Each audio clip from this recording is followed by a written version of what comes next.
In line with other instruments, coloured arcs or indicator lines are used to show ranges and limits of engine speed.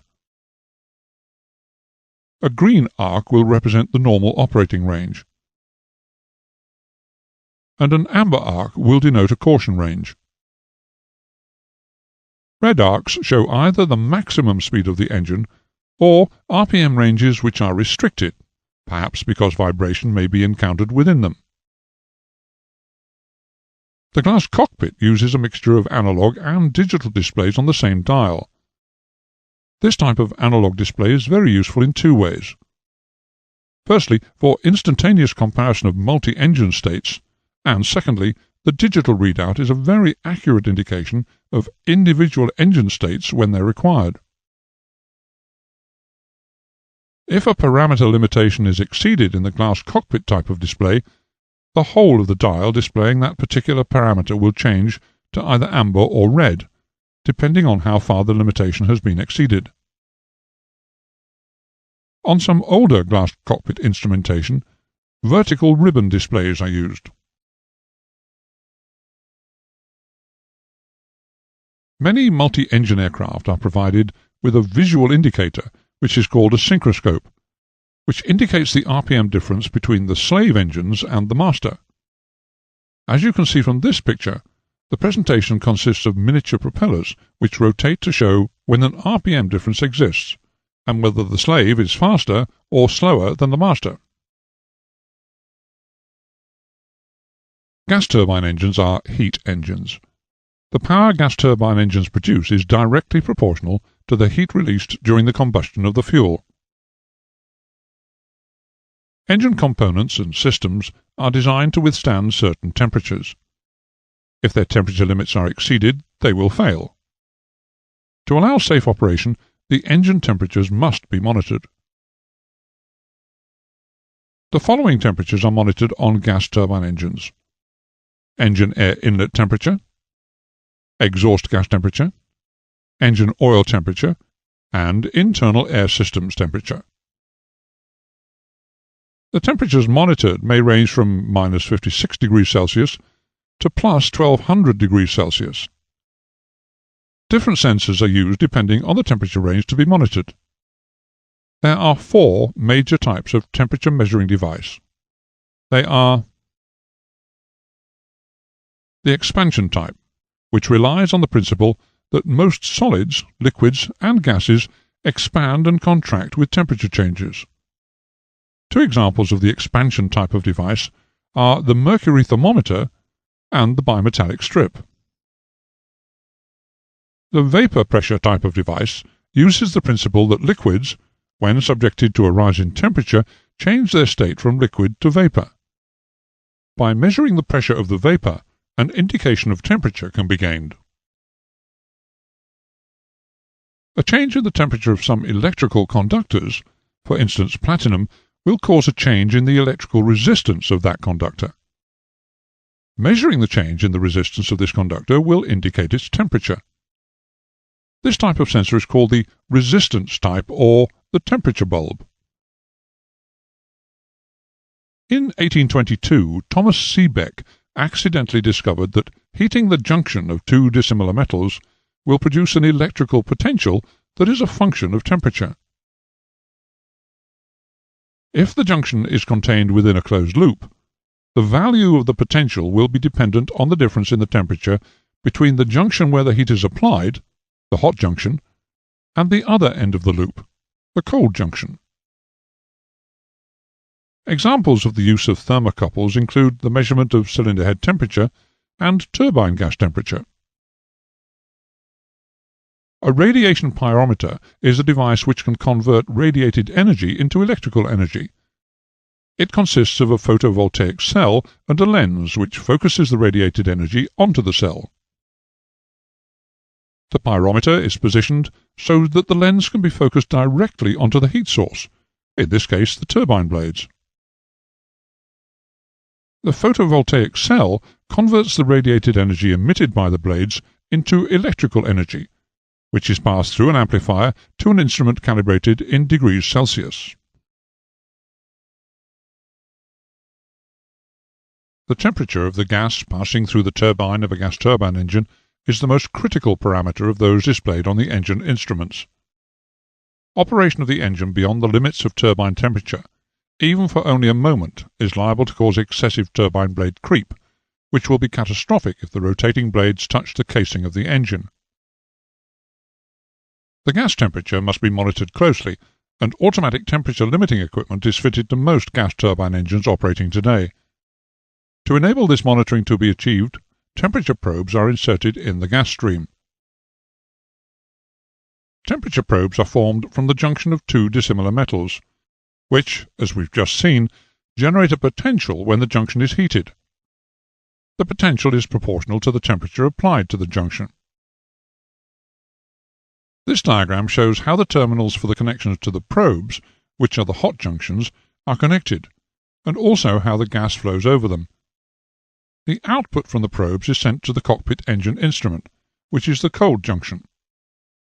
Here the potential is displayed on a very sensitive millivoltmeter calibrated to show the engine gas temperature. A single probe would not supply enough information to accurately tell the pilot what was going on in the whole of the turbine. It could only inform him about a small part of the turbine that it was monitoring. Additionally, a failure of that single probe would rob the pilot of his knowledge of the most important of the engine parameters. To gain complete awareness of the temperature situation, it's necessary to place a number of probes around the periphery of the turbine or the exhaust system. The probes are connected electrically in parallel. Their output is thus the average of all of the probes. Connecting the probes in parallel has the added advantage that if one probe is damaged, their electrical output, and therefore the temperature reading on the gauge, is virtually unaffected.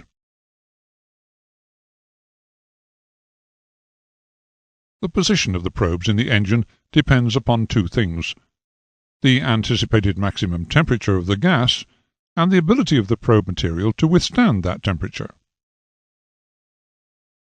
The industry standard for the material used at the junction in the temperature probes in gas turbine engines is chromel, nickel-chromium, and alumel, nickel-aluminium.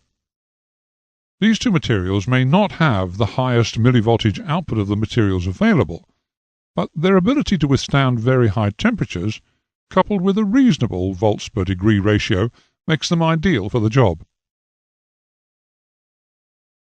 The system does not require a power supply for the gauges to work. However, if the potential generated by the probes is to be used to supply a temperature limiting system, the output will need to be amplified. The power required for amplification will be supplied by the aircraft's electrical system. If it's required that the probe supply both a temperature limiting system, otherwise known as a top temperature control, and a temperature indicating system, they will contain two separate junctions, one to feed the temperature limiting system and one to feed the indicator. On the type of engine where the temperature of the gas within the turbine is too high for the metal of the probes to stand it, the probes may be positioned after the turbine and the gauge calibrated to read exhaust gas temperature, or EGT. On other engines, it may be found convenient to combine the temperature probes with the pitot probes, which measure exhaust gas pressure, P7. In this case, the gauges will read jet pipe temperature, or JPT. Obviously, it would be ideal if the temperature could be sampled either before the turbine, when it would be called either turbine inlet temperature, or TIT, or turbine entry temperature, TET. Alternatively, the gas temperature could be sampled inside the turbine, when it would be called turbine gas temperature, or TGT. In every case, the position of the probes is dependent upon their ability to withstand the temperatures they encounter. Actual blade temperature can be measured by the radiation method, with the use of an optical pyrometer. Air temperature is one of the basic parameters used to establish data vital to the performance monitoring of aircraft engines, for example, thrust settings, fuel-air ratio settings, etc. The ideal temperature to suit these requirements is that sensed under static conditions at various flight levels. This temperature is called variously the outside air temperature or static air temperature, SAT. Unfortunately, this measurement can be affected by the adiabatic compression that occurs with increase of aircraft speed. Below 0.2 Mach, the temperature of the air sampled is very close to SAT. But at higher Mach numbers, an increase in skin friction will raise the air temperature. This increase in air temperature is commonly referred to as ram rise, and the temperature that's indicated is called ram air temperature, RAT, which is the static air temperature plus the increase caused by the ram rise. The ram rise can be computed by air data computers to correct the indicators to SAT, or alternatively calculated mathematically for each type of aircraft as a function of Mach number, and tables or graphs can be included in their flight manuals. For use in the instruments of aircraft which fly at high Mach numbers, total air temperature, TAT, is measured. The air is brought to rest, or nearly so, without the addition or removal of heat. Total air temperature equals static air temperature plus ram air temperature plus friction rise. Temperature indicators use coloured arcs to show their operating range. Green for normal, amber for caution, and red upper or lower limits. Pressure is defined as force per unit area. Pressure is normally indicated either as pounds per square inch or inches of mercury. When we're discussing pressure measurement, we must use the following terms: absolute pressure and gauge pressure.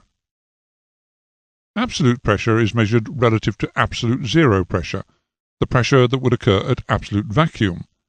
Thus, the absolute pressure on the Earth's surface at sea level is the atmospheric pressure, which is 14.7 pounds per square inch. The more usual pressure measured by most gauges is called gauge pressure. Gauge pressure reflects an adjusted pressure that reads zero at the Earth's surface. Elastic pressure sensing elements are used to measure pressure. Forces are produced within the elements by applied pressures, and these forces are converted to mechanical movement. The mechanical movement is then used to operate either a direct reading gauge or an electrical transmitter. The sensing elements commonly used are diaphragms, capsules, bellows, and Bourdon tubes. A diaphragm is a sheet of a semi-flexible material, anchored at its periphery, and most often round in shape. It usually serves as a barrier between two chambers, moving slightly into one chamber or the other, depending on differences in pressure. Diaphragms are used to measure low pressures. Capsules are made up of two diaphragms placed together and joined at their edges to form a chamber. The chamber may be sealed, in which case the device is called an aneroid capsule, or it may be joined to a pressure source, in which case it's called a pressure capsule. Like diaphragms, capsules are also used to measure low pressure, but capsules are more sensitive to small pressure changes. The bellows element can be considered as an extension of the corrugated diaphragm principle. It may be used for high, low, or differential pressure measurement. Typically, the bellows element is used to measure pressures like the output of an aircraft low-pressure fuel booster pump. The Bourdon tube is the oldest of the devices used for sensing pressure. The element is essentially a length of metal tube with an elliptical cross-section and shaped into a letter C. One end of the tube is sealed and called the free end. The other end is connected to the pressure source and fixed. When pressure is applied, the tube tries to straighten. This movement is magnified to drive an indicator pointer.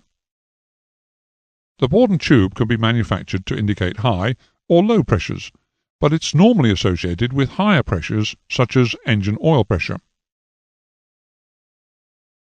As well as the actual pressures, Warnings can be displayed to the pilot by pressure-operated switches. These switches can operate for low, high, or incorrect differential pressure. A differential switch or gauge is subjected to pressure on both sides of its sensor.